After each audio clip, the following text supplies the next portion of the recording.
Bagi teman-teman yang belum follow Instagram saya, silakan di follow karena di Instagram saya sering melakukan tanya jawab untuk follower melalui video. Kemudian Instagram juga saya sering bagi ataupun upload foto video tentang kesehatan.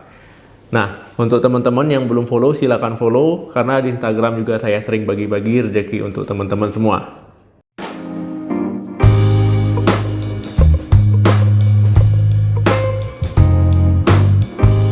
Halo, assalamualaikum warahmatullahi wabarakatuh. Sebelumnya saya ucapkan selamat menunaikan ibadah puasa dan semoga kita semua selalu dalam keadaan sehat. Amin. Teman-teman, ya saat bulan puasa ini ya bagi penderita hipertensi ataupun tekanan darah tinggi, bagaimana ada keluhan atau tidak, ada masalah atau tidak. Nah, memang ya bagi orang yang penderita tekanan darah tinggi, ya kalau seandainya ada keluhan misalkan sakit kepala, ya pusing, tengkuknya berat, ya kadang juga sampai mual ataupun muntah, dia akan lebih sensitif ya mengalami hal itu. Nah, kalau teman-teman mengalami hal itu, tentu puasanya jadi terganggu ya, ibadah puasanya itu tidak optimal. Nah, jadi pada video kali ini kita akan membahas tip aman puasa bagi penderita tekanan darah tinggi. Saat ditensi ataupun diukur tekanan darah teman-teman, ya kalau seandainya itu 140/90 ataupun lebih, ya itu sudah tidak normal ataupun tekanan darah tinggi. Yang normalnya berapa, Dok? Ya itu kisaran 120/80. Nah, jadi kalau seandainya di atas itu ya teman-teman harus hati-hati. 140 ataupun di atasnya lagi teman-teman ya memang harus sudah mendapatkan terapi. Nah, jadi teman-teman ya kalau seandainya teman-teman berpikir selama puasa itu tekanan darahnya pasti turun, itu salah ya. Tekanan darah walaupun teman-teman berpuasa itu masih bisa naik ataupun masih bisa mengalami lonjakan. Jadi jangan pernah berpikir, selama puasa nih aman nih tekanan darah pasti turun. Enggak ya, itu bisa saja naik. Memang ada sebagian orang selama puasa itu tekanan darahnya justru lebih normal ataupun lebih terkendali ya. Nah, jadi ada, tapi tidak semuanya.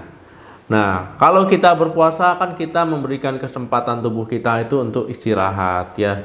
Kemudian juga menghindari kita dari makanan-makanan pemicu tekanan darah tinggi. Kemudian juga mengatur emosi gitu ya. Hormon-hormon juga ikut berubah. Itu bisa saja yang menyebabkan teman-teman tekanan darahnya itu normal ataupun terkendali ya. Itu tapi kalau seandainya tekanan darah tingginya tergolong ringan ya. Kalau seandainya sedang berat itu nggak bisa, tapi kalau ringan itu masih bisa. Tapi itu pun tidak semua orang. Walau begitu teman-teman sebaiknya ikuti tips ini supaya tekanan darahnya bisa terkontrol ataupun terkendali selama puasa. Di antaranya yang pertama, hindari makanan asin. Nah, jadi teman-teman selama puasa teman-teman harus hati-hati, harus bisa menahan nafsu ya untuk menghindari makanan asin ataupun makanan tinggi garam. Memang rasanya itu enak ya kalau seandainya asin-asin itu.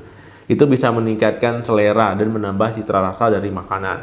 Nah, tetapi makanan asin ataupun makanan tinggi garam itu bisa menyebabkan tekanan darah teman-teman itu naik. Nah, jadi memang harus dihindari.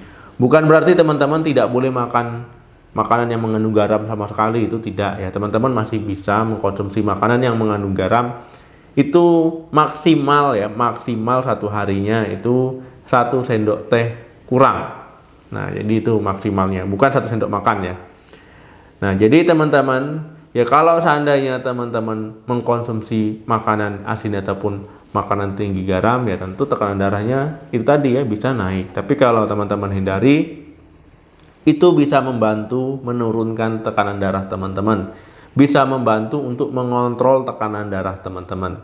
Jadi kalau masak pakai garam itu secukupnya ya, sewajarnya, kurangi dari porsi biasanya. Kalau seandainya tekanan darah teman-teman terkontrol, terkendali, itu bagus untuk tubuh secara menyeluruh ya, baik untuk kesehatan jantung, kesehatan ginjal ya, kesehatan pembuluh darah teman-teman sendiri ya, semuanya itu jauh lebih baik ketimbang tekanan darah teman-teman itu tinggi.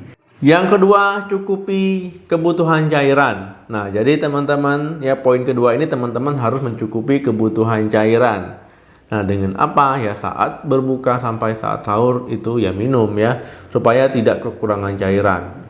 Kalau seandainya teman-teman kekurangan cairan bahkan sampai dehidrasi, ya ini bisa mempengaruhi tekanan darah teman-teman. Ya jadi sebaiknya teman-teman tetap cukupi kebutuhan cairan saat berbuka sampai saat sahur itu 8 gelas ya, 2 gelas saat buka, 4 gelas dari buka menuju sahur, dan 2 gelas lagi saat sahur. Nah kemudian teman-teman ya, supaya tekanan darahnya tidak tinggi, tidak melonjak, hindari minuman berkafein, misalkan teh, kopi, ataupun minuman bersoda. Nah jadi jangan ya saat buka itu malah minum kopi, ya minum teh ataupun minum minuman bersoda, ya begitu juga saat sahur. Ya sebaiknya air putih itu jauh lebih baik, ataupun teman-teman bisa minum air mineral. Yang ketiga, minum obat secara teratur. Jika teman-teman memang sudah ada tekanan darah tinggi, ya apalagi sudah berobat ke dokter, diberikan obat dengan dokter, ya mendapatkan terapi, jangan sampai teman-teman malas minum obat, ataupun teman-teman bolong-bolong. Ya banyak orang yang datang berobat pasien ke saya itu minum obatnya tidak teratur, minum obatnya jarang-jarang dengan alasan saya nggak ada keluhan dok, saya nggak merasa sakit kepala, nggak merasa pusing. Ya, jadi kapan bu minumnya? Saya minumnya kalau seandainya pusing aja. Nah ini salah diartikan. Untuk mengetahui tekanan darahnya tinggi atau tidak bukan dari keluhannya, tapi diukur ya di tensi. Nah bisa saja misalkan tekanan darahnya 180/100 itu nggak ada keluhan, bisa saja. Nah jadi untuk mengetahuinya jangan sampai nunggu sakit kepala, nunggu pusing, ya nunggu timbul mual. Ya itu diukur. Nah diukur baru tahu tekanan darahnya bagaimana. Jadi teman-teman yang sudah mendapatkan terapi, minumlah obat secara teratur ya. Minum obat secara teratur, jangan sampai bolong-bolong. Dengan teman-teman minum obat secara teratur, itu sudah cara mengendalikan tekanan darah teman-teman, sudah mengontrol tekanan darah teman-teman. Kalau seandainya teman-teman minum obatnya tidak teratur, bolong-bolong, ini akan jadi tekanan darah yang tidak terkontrol ya. Itu juga terapinya akan jauh lebih sulit nantinya kalau seandainya sudah timbul komplikasi. Nah, jadi sebaiknya jangan bolong-bolong ya. Harapan saya teman-teman sudah menonton video ini ya, jangan malas lagi. Jangan minum obatnya kalau ada keluhan. Nah, harapan saya berubah ya, tolong sampaikan ke teman-teman yang lain. Yang keempat, konsumsi makanan berserat. Nah, teman-teman mengkonsumsi makanan berserat ini bisa teman-teman konsumsi dari sayur-sayuran dan buah-buahan. Teman-teman bisa mengkonsumsi sayur dan buah-buahan ini ya di waktu berbuka ataupun di waktu sahur ya. Dua-duanya ya, tetap ada konsumsi makanan berserat. Karena makanan berserat ini membantu mengendalikan ataupun mengatasi tekanan darah tinggi. Nah, teman-teman bisa mendapatkan kalium ya dari buah-buahan pisang, melon, jeruk ya ataupun buah lain. Kemudian untuk sayurnya yang mengandung kalium juga itu sayuran berdaun hijau ya, sawi, kemudian juga brokoli, bayam. Nah, jadi itu bisa membantu untuk mengendalikan tekanan darah tinggi teman-teman. Yang kelima, olahraga. Nah, olahraga ini disesuaikan dengan kondisi fisik teman-teman, dengan kondisi tubuh teman-teman. Jika tidak memungkinkan ya tidak olahraga, tapi kalau memungkinkan sebaiknya olahraga. Nah, dengan teman-teman olahraga ini bisa membantu mengendalikan tekanan darah. Nah, olahraganya ya intensitas ringan saja, misalkan yoga, jalan santai. Teman-teman bisa memilih olahraga itu mepet-mepet di waktu buka puasa ya, 30 menit sampai 60 menit sebelum berbuka puasa. Jadi selesai olahraga teman-teman tiba waktu makan. Ataupun teman-teman bisa olahraga itu setelah buka puasa ya, setelah sholat tarawih itu olahraga.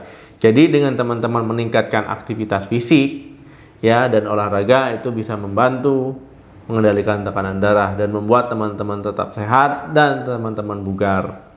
Nah, jangan olahraga ya kalau memang teman-teman tensinya sedang tinggi. Ya itu kalau seandainya sedang tinggi ya jangan. Tapi kalau tensinya terkontrol ya olahraga. Yang keenam, cukup istirahat. Nah walaupun kita puasa, walaupun jam tidurnya berubah, ya jangan sampai teman-teman kurang istirahat ataupun kurang tidur. Tetap cukup istirahat selama puasa 7-9 jam. Ya kalau nggak bisa ya mentok-mentok minimal 6 jam. Nah dengan begitu ya kita memberikan kesempatan tubuh untuk istirahat ya supaya metabolisme baik, hormon-hormon baik, dan fungsi tubuh juga baik. Kalau teman-teman kurang tidur, kurang istirahat ya kebanyakan coba lihat pasti tekanan darahnya akan naik ya. Nah itu sudah wajar ya kalau seandainya teman-teman kurang istirahat, apalagi sambil banyak pikiran. Nah, memang teman-teman istirahat ini kedengarannya sepele tapi sangat penting. Yang ketujuh, konsultasi ke dokter. Nah, jika teman-teman memang ada tekanan darah tinggi, sebaiknya konsultasi ke dokter itu poin penting ya, ataupun bisa check up. Nah, jadi dengan teman-teman berkonsultasi ke dokter ya, dokter pun bisa melihat perkembangan dari ukuran tekanan darahnya bagaimana ya, respon terhadap terapinya bagaimana. Nah, jadi jangan teman-teman ya ganti-ganti obat sendiri ataupun kemarin saya minum ini dari tetangganya, coba beli. Nah, ikut juga ya, jangan ya. Lebih baik teman-teman berkonsultasi untuk melihat perkembangan tekanan darahnya ya, pola hidupnya bagaimana. Kalau memang nanti perlu arahan pasti akan dikasih arahan sama dokter. Oke teman-teman, itu tadi tips aman ya supaya puasanya lancar walaupun teman-teman ada tekanan darah tinggi. Terima kasih yang sudah menonton video ini sampai habis.